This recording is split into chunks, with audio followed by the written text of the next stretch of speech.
تمام انبیاء کی طرف سے جو ماضی میں گزرے ہیں ایک ضرب المثل کے طور پہ بات موجود ہے، اور یہ بات میرے اور آپ کے آقا مولا نے ہمیں پہنچائی، اور وہ یہ کہ اذا لم تستحی فاصنع ما شئت، جب تیرے میں حیا باقی نہ رہے تو جو چاہے کر.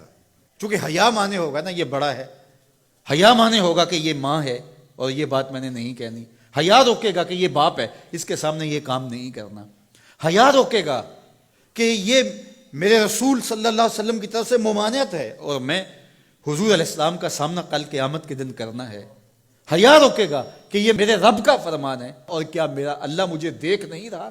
حیا ہے تو گناہوں سے خود بخود روکو گے، کوئی کیمرہ نہیں تو پھر بھی رک جاؤ گے، کوئی سیکورٹی نہیں تو پھر بھی رک جاؤ گے، کوئی واچ نہیں کر رہا پھر بھی رکو گے، بند کمرے میں بھی رکو گے اپنے رب سے حیا کرتے ہوئے.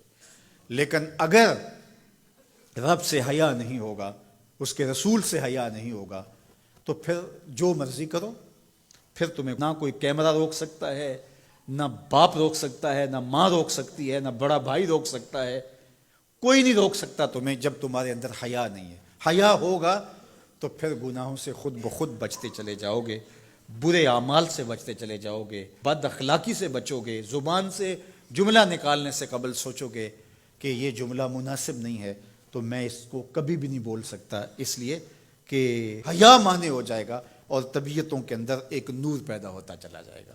اور یہ پردہ جب اٹھ گیا اور یہ ڈر جب ختم ہو گیا تو پھر راستے صاف ہو جاتے ہیں، جو مرضی کرتا رہو، پھر کوئی پرواہ نہیں ہوتی ہے. مدینہ المنورہ میں صحابہ تشریف فرما تھے کہ ایک خاتون گزری، سیاہ رنگت، حبشی نژاد. تو ایک صحابی فرمانے لگے اگر جنتی خاتون دیکھنی ہے تو یہ خاتون جا رہی ہے. تو پوچھا کہ یہ کیسے؟ کہا ایک دن یہ خاتون حضور کے پاس آئی اور اس نے کہا حضور مجھے مرگی کے دورے پڑتے ہیں تو میرے لیے دعا کر دیجئے کہ اس مرض سے مجھے نجات ملے. تو آقا کریم علیہ السلام نے فرمایا اگر تم کہو تو میں دعا کر دیتا ہوں اور یہ دورے تمہیں نہیں پڑیں گے، اور اگر تم ان پہ صبر کر لو تو میں تمہیں جنت کا وعدہ دیتا ہوں. اب تمہارے ہاتھ میں ہے، جو چاہو کر لو.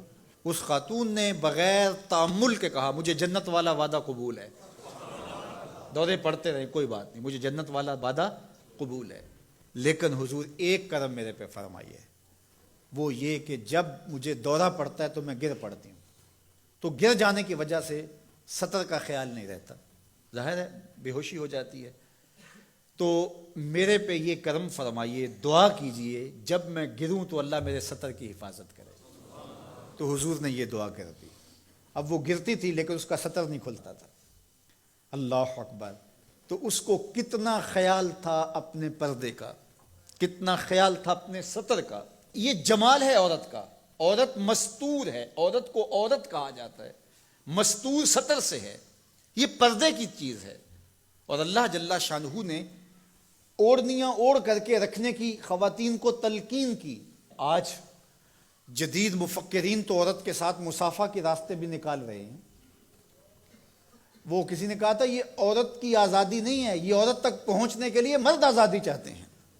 عورت سمجھتی ہے مجھے آزادی مل رہی ہے، یہ تجھے آزادی نہیں دی جا رہی، یہ تیری آبرو کو، تیری عزت کو، تیری ناموس کو تار تار کرنے کے لیے یہ مرد آزادی چاہ رہا ہے، یہ آوارہ لوگ آزادی چاہ رہے ہیں. تجھے کھلونا بنانا چاہتے ہیں، تو کھلونا نہیں ہے. تیرا پردہ تیری ناموس کا محافظ ہے، تیرے برقعے کی ایک ایک سلوٹ تیرے حیا کا پہرا ہے.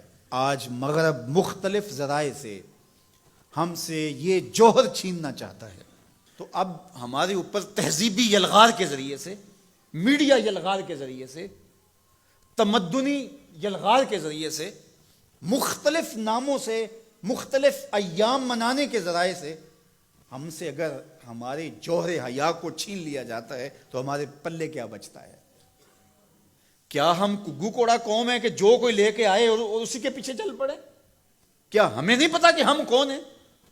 ہماری بھی کوئی بنیاد ہے، ہماری کوئی ساکھ ہے، ہمارے آباء و اجداد ہیں، ہمارے اوپر کتاب اتری ہے، ہمارے آقا نبیوں کے امام ہیں، ہمیں پورا کامل اکمل دین دیا گیا ہے. کیا ہم وسیع ظرفی کے نام سے، روشن خیالی کے نام سے سب کچھ اختیار کر لیں گے؟ یا ہمیں سوچنا پڑے گا کہ ہمارے دین کی شناخت کیا ہے؟ تو میرے حضور نے فرمایا ہر دین کی ایک الگ شناخت، الگ پہچان اور نمایاں نشان اور علامت ہوتی ہے۔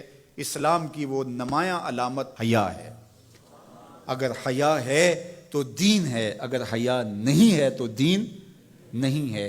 تو اللہ ہمیں حیا کے نور سے مالا مال کرے، ہماری نسل نو کی بالخصوص حفاظت کرے، ہماری بیٹیوں، بہنوں اور مستورات اسلام بناتے دین کی اللہ خاص طور پہ حفاظت فرمائے، آنکھوں میں شرم اور حیا کے نور کو پیدا کرے، اور ہمارے باطن بھی حیا کے نور سے مالا مال ہوں۔